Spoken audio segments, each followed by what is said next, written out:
કપાસિયા તેલના ભાવમાં ₹70 અને પામ તેલના ભાવમાં ₹30નો વધારો નોંધાયો છે. સંગ્રહખોરીને કારણે કપાસિયા અને પામ તેલના ભાવમાં વધારો થયો છે.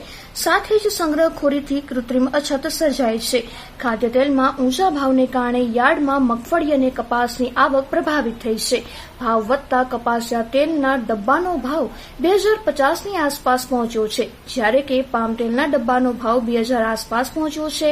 નવરાત્રી પહેલા સંગ્રહખોરી વધતા ભાવ વધુ ઊંચા જાય તેવી પણ સંભાવના વર્તાઈ રહી છે. છેલ્લા 4 મહિના દરમિયાન બધા ખાદ્ય તેલમાં સારા એવા પ્રમાણમાં મંદી હતી, એટલે વેપારીઓ અને ટ્રેડર્સો ખાદ્ય તેલની અંદર બિલકુલ ખાલી હતા. લોકો પણ જરૂરિયાત પ્રમાણે તેલ લઈ રહ્યા હતા. એવી પરિસ્થિતિ અંદર તહેવારોની ઘરાકી નીકળતા અને ઇમ્પોર્ટ તેલનો ભાવ ખૂબ જ ઊંચો જઈ જતા અત્યારે આપણે ત્યાં સારા એવા પ્રમાણમાં તેજી જોવા મળી રહી છે.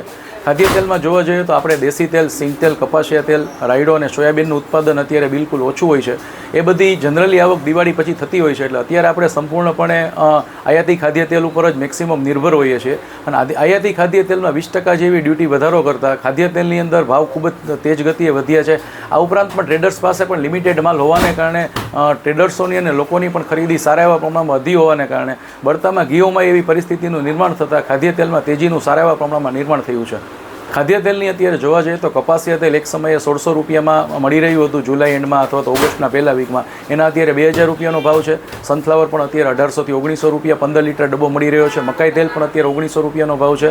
અને પામોલીન તેલનો ડબ્બો છે 1550 રૂપિયાની આસપાસ મળી રહ્યો હતો. એ પામોલીન તેલના ડબ્બાનો ભાવ અત્યારે 15 કિલોનો 2000 રૂપિયા જેવો ભાવ મળી રહ્યો છે. ખાદ્ય તેલની અંદર અત્યારે પરિસ્થિતિ સાઇડ તેલની જોવા જઈએ તો અત્યારે કપાસ તેલની બિલકુલ આવક નથી. આગામી સમયમાં પણ કપાસ તેલની અંદર કપાસિયામાં 11 લાખ હેક્ટર જેવું વાવેતર ઓછું થયું છે. અને આગામી સમયમાં પણ આપણને દિવાળી પછી પણ કપાસિયા તેલનું ઉત્પાદન લિમિટેડ પ્રમાણમાં મળી શકશે એવું અત્યારે દેખાઈ રહ્યું છે. આ ઉપરાંત ગવર્મેન્ટે જે ડ્યુટી વધારી છે એ ડ્યુટી વધારાના પૈસા ગવર્મેન્ટ એમએસપીના ભાવ વધારામાં લાગુ કરશે. આ ઉપરાંત એમએસપી પણ પૂરતા પ્રમાણમાં ગવર્મેન્ટ દેશી તેલીબિયા તેલની ખરીદી કરશે. એને કારણે આગામી સમયમાં પણ ખાદ્ય તેલની અંદર ભાવ ઘટી શકે એવી શક્યતાઓ બિલકુલ નથી. આપણા કૃષિમંત્રી જનરલી એવું કહેવાનું હતું કે ઇમ્પોર્ટ ખાદ્ય તેલ આપણા દેશી ખાદ્ય તેલ કરતાં નીચા ન હોવા જોઈએ એવું એનું માનવું હોવાને કારણે ખાદ્ય તેલની અંદર ઇમ્પોર્ટ તેલ ખૂબ જ નીચા હોવાને કારણે અને દેશી ખાદ્ય તેલમાં ખેડૂતોને ખૂબ નુકસાની જતી હોવાને કારણે ખાદ્ય તેલમાં ડ્યુટીનો વધારો કરવામાં આવેલો છે. સંગ્રહખોરીની પરિસ્થિતિ જોવા જઈએ તો આપણે ઇમ્પોર્ટ તેલ ઉપર જ અત્યારે આપણો દેશ 65% જેટલી આપણી તેલની જરૂરિયાત ઇમ્પોર્ટ તેલ ઉપર આધારિત છે.